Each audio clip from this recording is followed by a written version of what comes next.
வாமா. மாப்பிள, சத்யாக்கு இவ்வளவு சீக்கிரம் கல்யாணம் ஆகும்னு நான் நினைக்கவே இல்ல. அத்த, நேரங்காலம் கூடி வரும்போது நம்ம என்னதான் பண்ண முடியும்? இதுவே நேரங்காலம் கூடி வரலன்னு வைங்களேன், நம்ம ஊரா போய் எத்தனை பொண்ணை பார்த்தாலும் அது நடக்காது.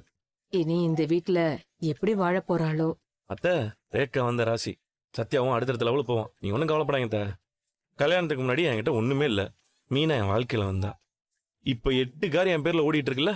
நான் சின்ன வயசுல இருந்தே பெரிய வீட்டுல வசதியா தான் இருந்தேன். என்ன மீனா, பாத்தில்ல சத்யா பொண்டாட்டி எவ்வளவு தெளிவா இருக்குன்னு? குலதெய்வம் கோயிலுக்கு போனல, உபதி கொடு பூசிக்கிறேன். என்ன வேண்டிக்கிட்ட? என் புருஷன் சீக்கிரம் போய் சேர்ந்துடணும்டா. ஏன் இப்படி எல்லாம் பேசுறீங்க? என்னாச்சு உங்களுக்கு? இந்த ஒரு நல்ல பொண்டாட்டியும் குலதெய்வம் கோயிலுக்கு போறேன்னு போய் சொல்லிட்டு அவ தம்பிக்கு திருட்டுத்தனமா கல்யாணம் பண்ணி வைக்க போமாட்டா. நான் இந்த விஷயத்த சொல்லியிருந்தா நீங்க கண்டிப்பா என்ன போக வேண்டாம்னு சொல்லிருப்பீங்க. அதான் இப்படி. உங்களுக்கு நான் என்ன துரோகம் பண்ணேன்? தம்பி கல்யாணத்துக்கு போனேன்.